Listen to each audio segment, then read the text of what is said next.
Rupia Júnior, bem-vindo de volta ao Mercado Criativo. Aplausos. Rupia Júnior, um artista versátil. Como é que estás? Antes de mais nada, acordei saudações à televisão Mãe, televisão de Moçambique. É uma honra poder estar de volta aqui depois de 5 anos. 5 anos? 5 Um anos. quinquênio. Exatamente. A última vez que eu estive cá foi no ano de 2021 e não canso de dizer que fico sempre deslumbrado quando entro nas instalações da TVM. Parece que estamos num outro mundo.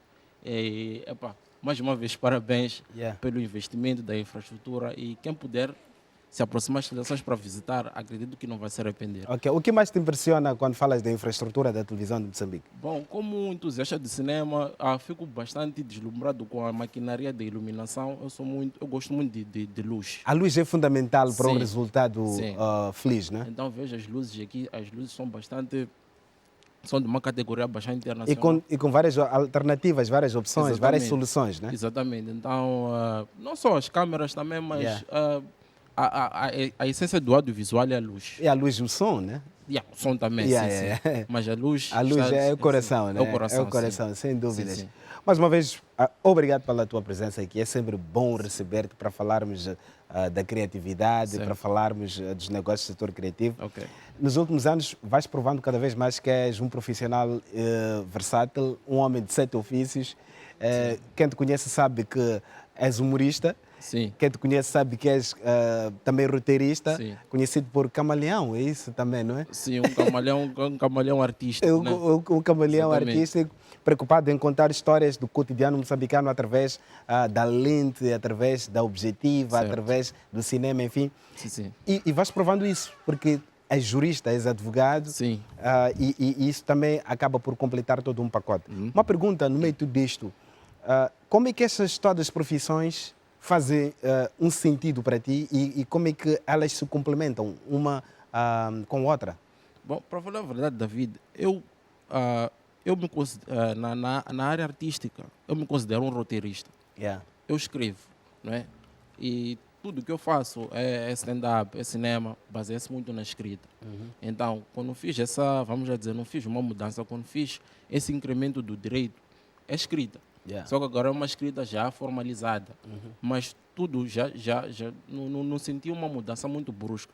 Apenas senti uma transmutação, apenas. E o direito, de alguma forma, ajudou-me a ter uma perspectiva muito mais acadêmica e científica e como é que eu posso usar essa ferramenta para não só para mim, para os meus colegas e também para o setor dos outros fazedores das outras áreas multidisciplinares.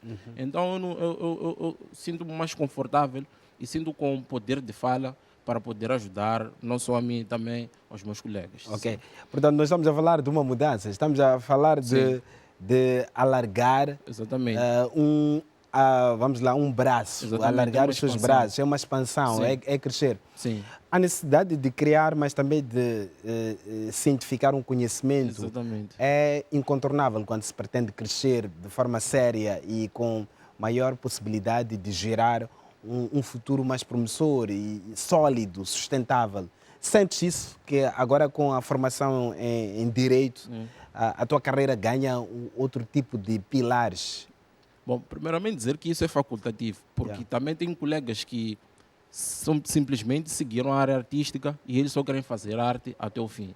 Eles não estão errados, eu também não estou correto por expandir-me. É uma questão de perspectiva.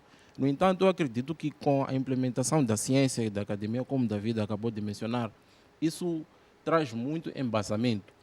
Porque o direito, muita gente pensa que somente é um conjunto de repositórios jurídicos, as constituições da República, os códigos civis. Não é isso. O direito são relações internacionais, é política, é entretenimento, é tudo. É uma área muito versátil. Muito versátil. É uma área muito versátil. Então, eu já era, antes de entrar no direito, eu já era versátil. E com essa nova versatilidade, acabei me tornando, vamos lá dizer, estou a lapidar um perfil muito diferenciado. Não vou dizer que é único, porque eu não conheço, talvez existam mais pessoas como eu no país, mas, no entanto, eu sinto que estou a lapidar um perfil muito diferenciado para o mercado, tanto para o mercado artístico, tanto para o mercado profissional. Ok. Sim. É uma vantagem muito grande ter capacidade de oferta. Tens Exatamente. muita oferta. Né? Tens muita sim. oferta. Mesmo no setor criativo, quando pensamos soluções as técnicas, Sim. sobretudo técnicas, há enormes desafios por causa, devido exatamente a isso. Exatamente. O que o mercado tem a nos oferecer do ponto de vista de capacidade, eficiência, formação dos profissionais. Nisto, quais têm sido os resultados interessantes a assumir o teu perfil de um profissional versátil? Bom, primeiro eu vou dizer que eu, antes de entrar no mundo do direito, eu tinha uma ideologia muito, vamos lá dizer, oposta ao que tenho hoje. Eu tinha uma coisa de que digamos que eu terceirizava certas coisas. Ok. E hoje em dia, como entrei no mundo de direito, acabo percebendo que muitas das coisas que eu acabei terceirizando é por causa de ignorância jurídica que eu tinha.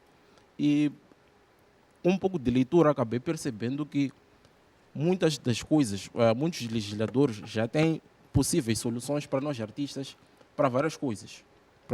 Por exemplo,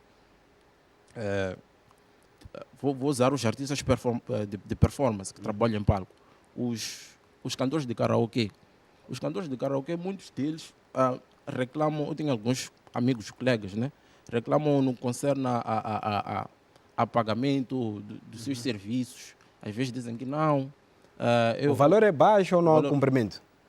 Às vezes o valor é baixo, às vezes não há cumprimento, às vezes ocorre que eles são compensados com um prato de comida. Não é? São, às vezes... compensados com uma noite de outro tipo de consumo. Ou justificam, a casa não está cheia. Mas o direito em si, já existem normas, já existem artigos ou mecanismos jurídicos que defendem isso. Que protegem isso. Eu, antes de entrar no direito, não fazia ideia que existia isso. Agora, com isso, eu já sei como é que eu posso solucionar. Uma vez eu falei com uma minha colega, ela faz karaoke, eu disse, olha, quando é assim, tu não precisas necessariamente ter um contrato. Uma simples conversa no WhatsApp já serve como ônus de prova. Há um registro, né? Se você diz a que horas, qual é o local, quando é que irei receber, caso o evento não seja cancelado, como é que eu serei ressarcido? Já é um contrato aquilo. Tá vendo? E se eu não... Eu acredito, eu tenho 100% de certeza, se eu não estivesse no mundo de direito, não teria esse conhecimento. Então, só por eu ter esses pequenos inputs, isso já me torna alguém capaz de poder enxergar as coisas de forma nítida, como se estivesse a assistir uma partida de xadrez. Tá vendo? Eu já sei o que vai acontecer. Tens uma dimensão completa. Exatamente. Tridimensional ou 4D, não sei. Então, é mais por aí, David. Ok. Isto é um problema muito sério no setor criativo. O cumprimento do que é acordado, muitas vezes verbalmente, até quando é escrito por qualquer outro meio, WhatsApp, SMS. Sim. Ou por e-mail, mas o cumprimento absoluto, sobretudo para artistas performativos que oferecem um serviço e às vezes há essa dificuldade. E um grosso de artistas performativos atuam em casas de pasto. Falo particularmente dos músicos. São músicos que uns fazem os karaokês, mas também fazem interpretação de obras de outros artistas. São animadores. E o argumento é muitas vezes muito pesado do ponto de vista da responsabilização do artista, do músico. Exatamente. Parece que cabe mais ao artista garantir a receita daquela noite do que o próprio credor. Do que necessariamente o dono do espaço. Sim, que é o credor, a pessoa que contratou. O credor, exatamente. Sim. Como é que se negocia isto? Como é que se discute isto em função da tua experiência e, acima de tudo, olhar para aquilo que nós temos de legislação em Moçambique? Bom, David, primeiramente devo dizer uma coisa. Em Moçambique nós ainda não temos uma legislação específica que trata sobre os artistas, como por exemplo em Portugal. Em Moçambique, como todos nós sabemos, Moçambique é um país que também usa o direito romano-germânico, que é o direito de Portugal. E Portugal, em questões de direitos, está muito avançado em relação a nós. Por exemplo, em Portugal existe o Estatuto Profissional dos Artistas, que já tem mecanismos bastante bem estruturados e funcionáveis quando ocorrem esses tipos de embródios. O Brasil também tem um decreto, que acho que é o decreto do artista e de técnico de espetáculo, acho que é de 78, se não falha a memória. Então, é um decreto que está há 42 anos em vigor. Nós não temos. Em Moçambique está em curso esse processo para o Estatuto de Artista, né? Exatamente. Está em curso ali o processo de legislação. Mas nós temos, eu posso citar 4 repositórios jurídicos que podem sanar isso. Por exemplo, temos a própria Constituição da República. A Constituição da República reconhece a cultura como forma de subsistência da pessoa. A própria Constituição da República, que é a lei-mãe. Ou seja, não existe nenhuma lei que está acima da Constituição da República. Temos o próprio Código Civil, que acompanha a Constituição. Às vezes, em alguns casos específicos, temos a própria lei do trabalho. Porque se eu faço o karaokê, então tenho um horário fixo, tenho uma data fixa, então eu estou subordinado a alguém. Então tem a própria lei do trabalho. E por fim também podemos usar um pouco a lei dos direitos autorais, apesar de que trata mais sobre propriedade intelectual, direitos do autor. E conexos, sim. E seus conexos, exatamente. Mas, no entanto, o problema não é exatamente a criação de um estatuto. O problema é aquilo que eu havia dito no início da nossa conversa, a ignorância jurídica ou a falta de procurar informação. Então, se o artista ele como devedor e o seu credor é o dono do estabelecimento, ele contrata, ele tem que saber qual é o objeto desse contrato ou qual é o objeto dessa prestação de serviço.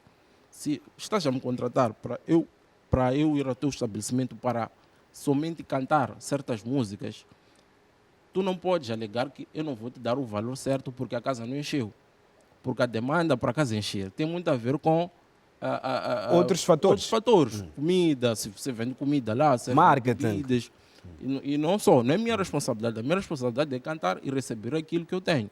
Segunda coisa, é importante com que o artista exija, olha, caso o evento não ocorra, o que vai acontecer comigo? Porque se o evento será daqui a 30 dias, provavelmente vais fazer um cartaz e vais usar a minha imagem. Então, se muita gente não conhecer o seu estabelecimento, a partir da minha imagem vão conhecer. Exatamente. Então, mesmo que o evento não ocorra, o dono ainda sai a ganhar. Porque a pessoa, eu gostaria muito de ver o David Bamo como MC de lá, mas infelizmente o evento foi cancelado. Mas deixa-lo ir para lá. Já conhece o sítio, ficou uma marca, sim, não é? Exatamente. Ou seja, o artista tem que meter na cabeça que ele está aí vender talento e não está aí vender outras coisas. Então, como havíamos falado, tem que ter uma simples conversa no WhatsApp. É suficiente para colocar os pontos ali. Os pontos no giz. Porque às vezes acontece que temos eventos bastante instantâneos, então é muito complicado querermos um contrato. Entende? Então vamos usar a celeridade das coisas. Outra coisa também que podemos fazer, não aceitar cláusulas injustas. Isso é um abuso. Por exemplo, se combinamos às 21, o artista tem que atuar às 21. Não faz sentido o dono dizer, não, fica mais um tempo. O que é que acabei de ligar? Estamos à espera da audiência, o público. Não, tem que haver uma multa, então. Porque o artista naquele dia, talvez ele tenha um outro programa, só que ele aceitou aquele porque talvez o programa que ele aceitou iria pagar mais. E, no entanto, como é que ele vai ser compensado? Ou fez sua gestão do tempo, independentemente do nível de preferências do artista ou não. Há um tempo que ele estabeleceu para prestar o devido serviço. Exatamente. E, por fim, eu acho que está na hora dos artistas começarem a pararem de ser um pouco individualistas. Eu não digo que o individualismo não é algo mau, porque eu fui individualista em querer seguir direito. Eu estava a fazer arte, eu parei sozinho, decidi, não foi uma decisão coletiva. Foi algo de, não, deixa eu fazer direito, quero entender alguma uma decisão pessoal, né? Pessoal, né? E, ou seja, por exemplo, eu ouvi alguns anos atrás, acho que era muito novo, mas eu ouvi que os DJs queriam fazer uma associação. Sim, já existe a associação dos DJs. E os mesmos queriam que eles estivessem implementados no Instituto Nacional de Segurança Social. Inscritos, Inscritos e também serem reconhecidos como profissão. No entanto, eu acho isso meio caricato, porque não seria mais execuível se fizessem a Associação dos Artistas Moçambicanos. Porque existe a Associação dos Músicos. E é muito bom. Mas que tal se fizesse uma associação mãe, em que implementasse os atores de teatro, poetas, roteiristas, cronistas, maquiadoras, os próprios DJs. Os criativos, né? Exatamente. E a partir daí criar as suas próprias ramificações. Mas não corremos o risco de ter uma máquina pesada para gerir as diversas profissões, porque são associações profissionais. Sim. Vamos pensar assim, enquadrar com associações profissionais. Como acontece em todas as outras áreas. Sim. Temos a ONP, temos a Ordem dos Advogados, temos, enfim. Tem a Associação dos Juízes. É verdade. Então, são associações profissionais. Sim. Penso que o setor criativo baseia-se nisto, para também se constituir e gerar vários mecanismos de estar em bloco, Exatamente. devidamente organizado. Sim, eu digo isso porque isso é bastante importante, porque geralmente caem sempre na pauta do... Infelizmente tenho que falar do Ministério da Cultura. Yeah. O Ministério da Cultura não vai fazer nada se a parte lesada não ajudar-se. Ou seja, se você quer ser ajudado, tu tens que se ajudar primeiro. Isso. Então, por exemplo, estava já a mencionar que parece que está-se a elaborar um projeto. Sim, decorreu praticamente em todo o país o processo da auscultação para a criação do Estatuto do Artista. Exatamente. E penso que o documento até já existe e é um trabalho. É um trabalho. Então, a partir daí, eu acredito que será muito mais fácil criar essa própria associação, porque é essa mesma associação que terá um departamento de marketing, departamento legal, departamento dos contadores e por aí em diante. Porque o artista não tem nenhuma obrigação de querer saber essas todas as burocracias. Então, muita gente não sabe disso, mas mesmo aqui na vizinha África do Sul já existem esses mecanismos. Então, nós podemos não fazer exatamente como na nossa vizinha África do Sul, mas podemos começar. Ok, adaptarmos. Mas uma pergunta, Rupia. Achas que numa realidade como a nossa é possível ser artista sem ter outras habilidades de gestão, assumindo as nossas fragilidades do ponto de vista de cadeia, né? Nós não funcionamos necessariamente em cadeia, né? Sim. Onde o artista é o produto, é o serviço, mas tem um agente, um administrativo, ou um profissional de marketing, quer dizer, é todo um conjunto de atores relevantes que tornam a obra num produto apetecível, pronto para o mercado. Um pacote.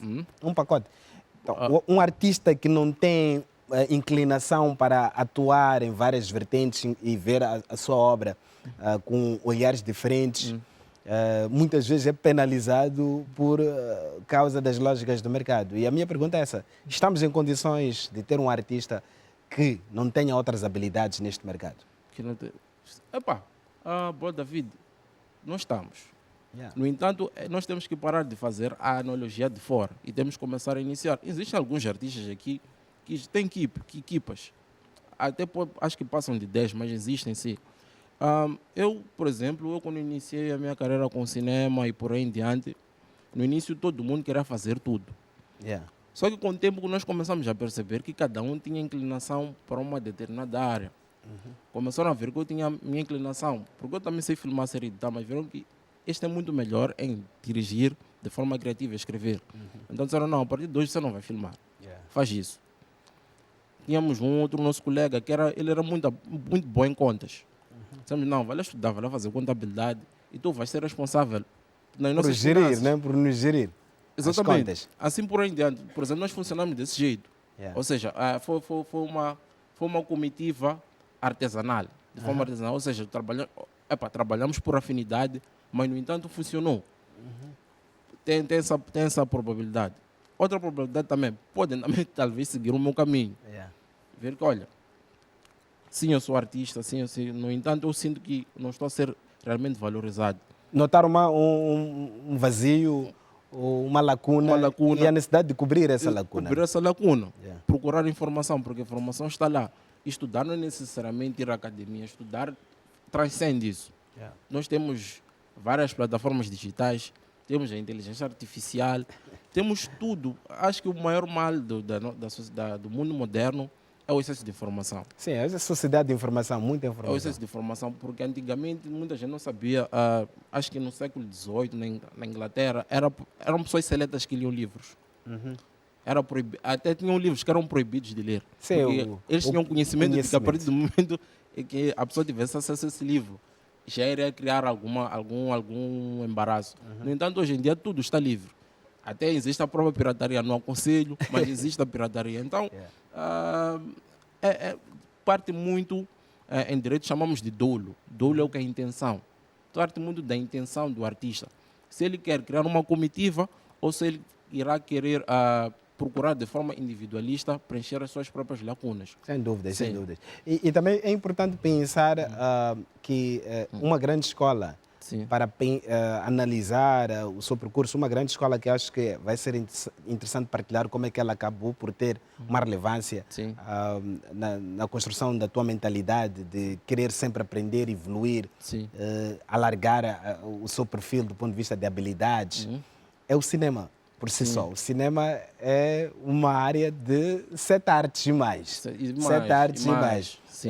O cinema obriga o seu fazedor a olhar os aspectos todos de uma produção em vários ângulos, em várias perspectivas. A gestão de recursos humanos, a gestão de contas, a gestão de sítio, a logística, entender a mentalidade, a trabalhar com as emoções. Exatamente. É por si só um lugar bastante diversificado, diverso, complexo, com suas grandes complexidades, e eu queria ouvir essa experiência. Como é que o cinema também acabou por ser um lugar estratégico para que ampliasses mais o teu entendimento sobre a necessidade de alargar, expandir o perfil profissional que tu tens hoje em dia? Bom, primeiramente porque o cinema sempre cativou-me, porque é aquela junção de sete formas de expressar-se, de expressar a sua própria arte.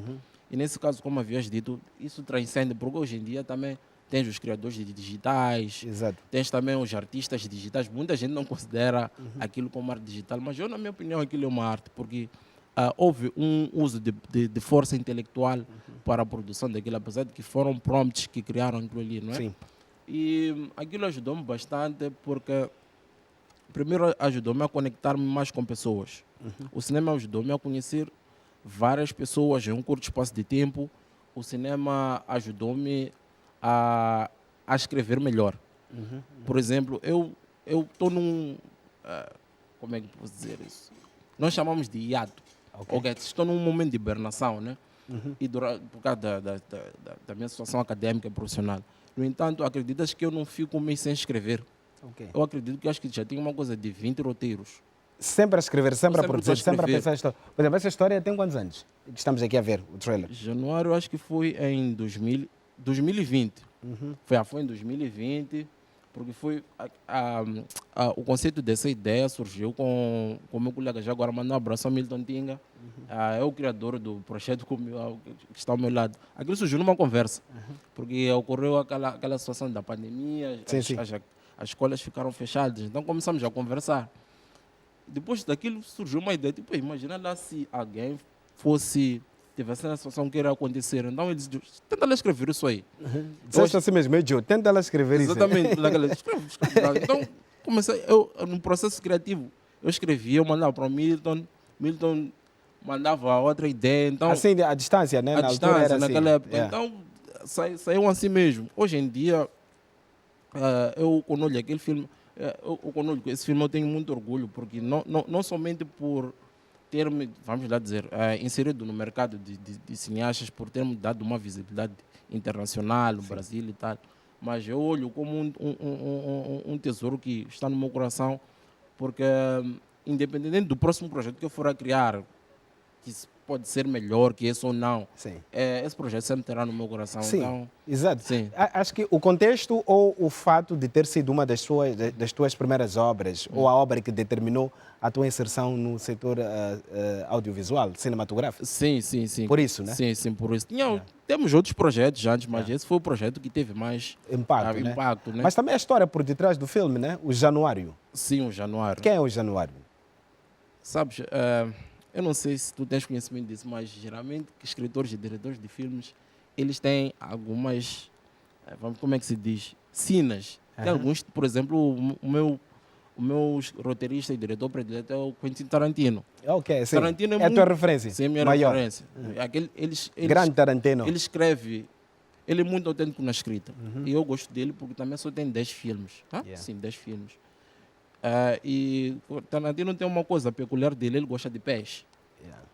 Se for ver todos os filmes dele, Kill Bill, por aí em diante, Pulp Fiction, por aí em diante, sempre tem pés de mulheres. A minha sina, eu gosto muito de usar nomes de pessoas com quem eu já convivi. O Januário é alguém que eu conheço. Dá uma aproximação muito grande entre a ficção e alguma verdade que eu vivo. Do então, diretor. Muitos outros. Eu também tenho um projeto chamado Capim. Capim era uma época quando eu... Só que eu não sei, acho que deve estar no nosso canal do YouTube. Quando eu fiz quando eu selecionei o título, foi por causa que eu sonhei com aquilo. Eu sonhei com o filme.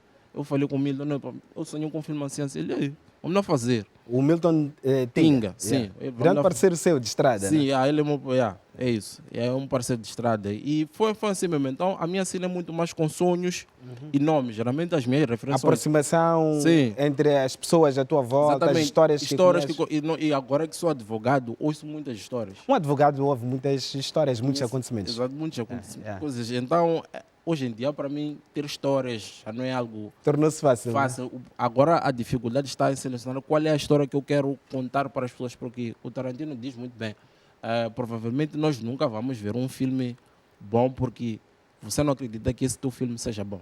Ok. É uma frase... para o autor sim, do filme? No workshop perguntaram qual é o segredo de fazer um bom filme. Ele respondeu isso para a plateia, né? Ele disse, provavelmente existe um filme muito bom, mas só que tu não tens coragem de fazer.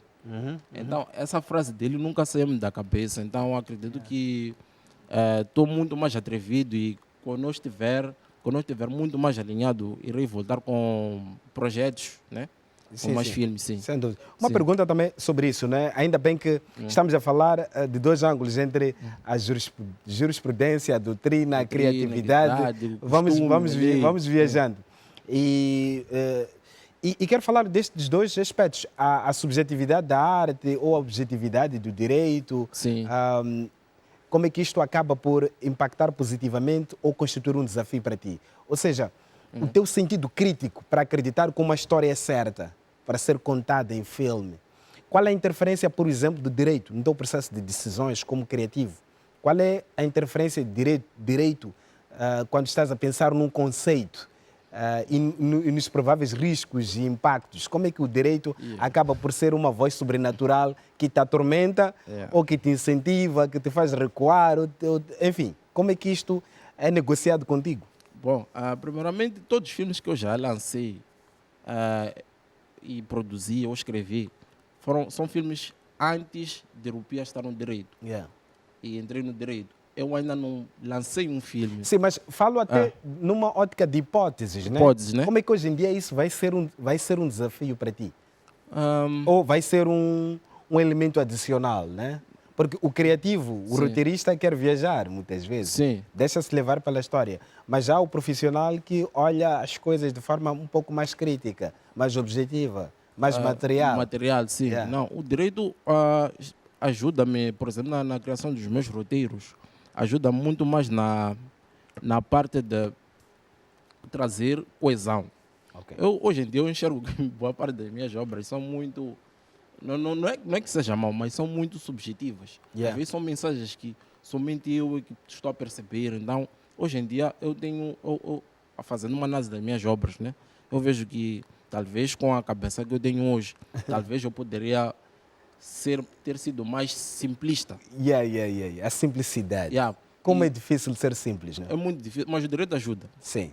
Simplificar os caminhos. As pessoas entenderem do que é que estamos a falar. O que queres dizer, onde é que pretende chegar. Ou seja, início, meio e fim. Sair do monólogo, né? Exatamente. E também com eu venho lendo livros de cinema, livros de roteiristas, e também venho acompanhando muitas histórias locais, não é?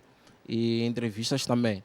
E também, como eu vejo dito, na instituição que eu estou, lá recebo vários casos, e às vezes tem aquela coisa, sabe, essa história é bastante interessante que eu acho que muita gente poderia conectar-se com ela, porque às vezes a melhor história não é necessariamente um filme da Marvel ou da DC, é verdade. Mas uma simples história em que conecta-se com a pessoa, com aquela pessoa que... É um espelho, na verdade. Um espelho, exatamente. É um espelho. Então, hoje em dia, eu enxergo que quando eu decidi retornar, quando chegar o momento de eu retornar para fazer cinema, eu acredito que irei retornar muito mais maduro, artisticamente, e também com uma responsabilidade, porque o direito também irá me dar responsabilidade para com as pessoas com quem irei trabalhar. Isso. Na época que eu trabalhava também era muito irresponsável em alguns aspectos. E agora com o direito... formalizar os acordos. Não sei o quê, perceber melhor as pessoas. E eu acredito que, sim, estou muito mais preparado para voltar, não, né? Mas para voltar a fazer aquilo que eu... Uma das coisas que eu mais amo, porque também eu gosto muito de direito. Isso. Acabei gostando de direito. Então é mais por aí. É completar-se e, acima de tudo, trabalhar em áreas que se gosta. É uma grande felicidade, é uma grande sorte. Casar essas duas áreas. É sempre bom. Sim. Agora, como é que a criatividade do cinema, o fato de seres roteirista, apoia-te bastante na hora de atuar como advogado? Criatividade ajudou-me bastante. Nas defesas, nas petições. Porque argumento não te falta, não é? Não me falta. E também a dramatização. A dramatização ajuda-me bastante mesmo. Porque, por exemplo, quando eu faço petições, a petição é um documento, é o primeiro documento que você dá a entrar no tribunal, quando você sente que os seus direitos estão a ser violados, não você deixa uma petição. Aí o Tarantino está a trabalhar. Exatamente, ali coloco os factos, então ali... um pouco mais de carela ali. Levo um pouco da nostalgia dos roteiros e coloco ali... Então, mata um pouco as saudades, mas não é como fazer um roteiro para um filme, mas eu acredito que eu sou... É um reforço muito importante. Acredito que sou um jurista bastante criativo. Okay. Eu acredito. Mas não há poesia em direito. Há poesia. Sim, latim. Ok. Sim, o latim. Dura lex, sed lex. É dura, mas tem que ser cumprida. É verdade. Yeah. Muito bem. Um aspecto curioso é esse, né? É que é fazer essa junção de elementos, o que me faz pensar no seguinte, que a arte ela atua em várias frentes sem que as pessoas se apercebam. Sim. É curioso ouvir-te, como advogado, a reconhecer que não, em direito, recorres à criatividade para fazer um trabalho na tua área de direito. Sim. Sim. Eu acredito que talvez... Isso tem-te safado muitas vezes. Muitas vezes, porque às vezes eu fico tipo... Talvez se eu não fosse artista, talvez eu não iria me safar disso. Talvez. Ou talvez seria um advogado. Não digo que os advogados que não têm outras habilidades não sejam pessoas mais frias. No entanto, mas eu aconselho muito para profissionais de outras áreas, médicos, engenheiros, para terem hobbies artísticos. Exato. Sim, sem desenhar, tocar um instrumento musical. Para além de que é terapêutico. É terapêutico. Então, eu aconselho bastante. A arte tem essa volatilidade de despertar certos lados que a pessoa nem fazia ideia de sem dúvidas, definitivamente. Sim. Voltamos já para a última parte da nossa conversa. Vamos à província de Niassa. Os leitores de Niassa já têm acesso ao livro do Presidente da República, Daniel Chapo, o livro do cativeiro à presidência da República. Vamos conhecer esse momento que marcou o fim de semana. Ao todo, Niassa está a vender 400 livros. Dezenas de leitores aderiram à venda nas primeiras horas. Destaque para a governadora do Niassa, Helena Judite Macengela. Tem coisas boas da vida dele que muita gente tem que aproveitar, principalmente as gerações futuras. E a vida do próprio presidente desde a sua infância. Conhecer mais o presidente. Temos algumas informações sobre ele, mas penso que o livro traz aquilo que está escondido e nós não sabemos. Então, depois da leitura, eu vou saber exatamente quem é Sua Excelência Presidente Daniel Francisco Chapo. Outros leitores, entre políticos, dirigentes e populares, aderiram à primeira obra literária de Daniel Francisco Chapo, Presidente da República de Moçambique. Comprei seis livros. Nós vamos fornecer nas nossas bibliotecas aqui na nossa cidade. Em simultâneo, no mesmo local da venda do livro do cativeiro à Presidência da República, em Lixinga, procede-se à recolha de apoios às vítimas das cheias e inundações no país. Trouxe também um pouco de vestuário da minha família restrita para apoiar aquela população que precisa muito de nós. Prevê-se que esta obra literária seja vendida em todos os 16 distritos e cidades da província do Niassa, norte de Moçambique, fronteira com Malawi e Tanzânia, na África Austral. Do cativeiro à presidência da República, a autobiografia do Presidente da República, Daniel Francisco Chapo, um livro que continua a chegar aos leitores. Este fim de semana decorreu a mesma sessão, não só na província de Niassa, assim como na província de Maputo, concretamente no município da Matola. É interessante, Rupia Júnior, quando um chefe de Estado decide partilhar a sua história em livro. Qual deve ser a relevância de uma obra desta natureza, sobretudo para a juventude, quando pensamos a necessidade de cada vez mais colocar os percursos de referências como uma forma de inspirar os mais novos. Qual a importância e qual a tua expectativa sobre o impacto desta obra? Bom, como havíamos falado anteriormente, antes da peça, David, a arte tem essa preocupação. Como havíamos falado, é importante com que os outros profissionais tenham a amabilidade de criarem obras culturais. Como podemos ver, o Presidente da República, Daniel Francisco Chapo, está aí como escritor. E também, por sinal, é advogado. Por sinal, é advogado. Advogado que escreve, está a perceber? Talvez ele tenha outras facetas, no entanto, até agora só estamos a ver ele como escritor. O impacto, primeiramente, isso irá inspirar bastante a nós jovens como uma forma de nos fazer entender que não é somente da profissão que o homem pode viver. Daniel Francisco Chapo acabou demonstrando que é possível, sim, com que tu tenhas outras facetas sem que percas a tua identidade. Porque, no final de contas, o Presidente da República tornou-se Presidente da República, ele não é só Presidente. E a prova disso, ele está a fazer livros. Talvez amanhã podemos ver que ele é poeta, não é? Então, isso é bastante interessante para nós jovens, para nos fazer perceber que, sim, nós podemos sonhar, podemos acreditar, podemos expandir, não é? E podemos sempre procurar formas de reinventarmos-nos. E isso é um gesto bastante interessante, bastante nobre da parte dele, estar a fazer a venda das suas obras literárias em prol das vítimas, das enxurradas que estão ocorrendo no nosso país. E espero também um dia poder lançar um livro. Mas isso aí para mim é um grande desafio. E vai ser fácil, já tens muitas histórias escritas em roteiros. É uma adaptação, né? É uma adaptação. Vai ser completar esse processo todo de trabalho. Tens um entendimento diferente. Sabes, eu praticamente não sei o que eu gostaria de escrever. Quando falamos de livro, não sei se gostaria de falar sobre a minha vida, falar sobre arte. Seria uma ficção sobre um januário? Traduzir o januário em livro? Mas eu gostaria de fazer um livro experimental. O que seria um livro experimental na tua ótica? Para alguém que faz muita coisa. O que será experimental? Alguém que faz muita coisa, experimenta muita coisa. Existem assuntos que eu gostaria muito de abordar e, no entanto, eu sinto que eu preciso de dar-me tempo de estudar. Por exemplo, hoje em dia fala-se muito sobre que as relações são líquidas. A sociedade é líquida, ou seja, a liquidez das sociedades. Porque há algum tempo atrás as relações eram sólidas. Agora são líquidas. São líquidas, tudo é transacional. Daqui a nada estarão no estado gasoso. Não sei, né? Nunca se sabe. Nunca se sabe. Então, gostaria muito... A teoria da evolução, né? Gostaria muito de abordar sobre esse aspecto. E também eu sou muito apaixonado pela psicologia. Eu gosto muito da psicologia. Estudar o ser humano, né? Gosto muito, mas quando eu fui para fazer a inscrição na academia, eu disse, não. Vou fazer direito. Não, talvez eu vou fazer de forma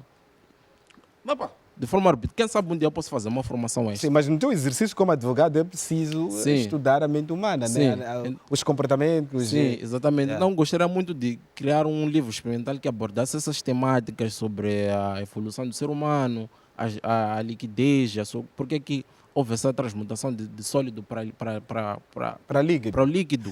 E como é que isso... Das relações. Das relações. Porque parece que no Ocidente funciona de um jeito e aqui funciona de uma outra forma. E parece que daqui é muito mais brusca, em detrimento de lá. Então, queria perceber como é que isso funciona. E quem sabe fazer um livro experimental sobre isso. Não tem nada a ver comigo, mas acho que é um livro que eu gostaria muito de apostar. Sem dúvidas. Sim. Uma pergunta, como é que a arte também te ajuda a encontrar respostas sobre esses dramas da condição humana? Como é que a arte acaba por ser um caminho importante quando procuras respostas à volta das nossas crises, das nossas lutas, das nossas dúvidas e incertezas como humanidade, como sociedade? Sabes, David, é que o ser humano, tudo que o ser humano produz sob o aspecto intelectual é fazível. É fazível. Talvez talvez exista a questão contextual do tempo e espaço, mas é fazível. Então, se eu consigo pensar, há uma possibilidade de ser realizado. Então, óbvio que tem as suas limitações, óbvio que também tem que ter os pés no chão, mas primeiro eu sempre gosto de chegar ao pico da imaginação. primeiro eu me permito chegar ao pico, depois começo a criar as desilusões, tipo, não, estás aí longe demais, desce um pouco. Então eu permito-me desiludir-me, viajar, depois usar o meu lado de direito, começar a racionalizar. Voltar ao racional. Né? Então é mais por aí. Eu acho que, lá está, o artista é um eterno apaixonado e romântico. Sim. E esse exercício de reflexão com recurso a outros saberes devolve a razoabilidade no tratamento dos assuntos, devolve a racionalidade, até faz uma conjugação perfeita com a lógica, o possível, né? Sim. Acho que é importante isto também, até quando está-se a montar um projeto estruturante que se pretenda sustentável a longo prazo. Sim. É preciso sair dessas vestes do romantismo, que é muito característico no universo dos criativos.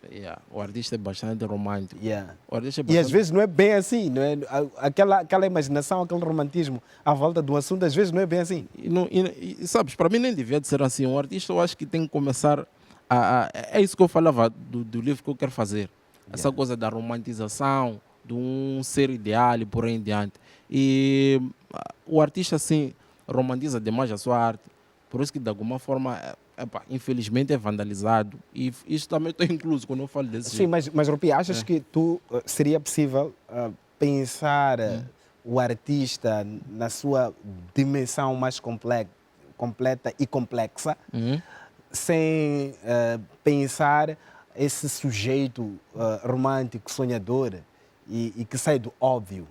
Porque Sim. a arte é quando são as folhas a levantarem o vento, não o vento a levantar as folhas. Sim, é possível. É possível porque aí já vou entrar já estamos entrando na área da filosofia. Porque o amor é uma coisa muito abstrata. Não é algo tangível. Então, se não é algo tangível, tu podes moldar a tua realidade. Mas também dizem que o amor é cego. É cego. Mas a cegueira já se cura. Ok. Já se cura hoje em dia. Já existem cirurgias bastante eficientes para... Que resolvem isso. Óbvio, não vai devorar 100%. Mas eu digo o seguinte, em qualquer coisa que fores a fazer, dê o seu máximo.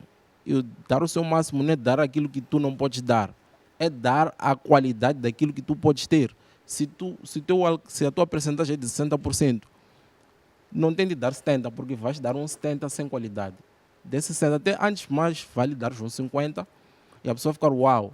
E você lhe surpreendeu com a parte remanescente, que é o 10%. Está a perceber? Do que tentar dar 90% e 100%. Não é? Como havias dito, o produto intelectual que nós produzimos sempre é fazível. No entanto, é importante nós desiludirmos para depois voltar à realidade.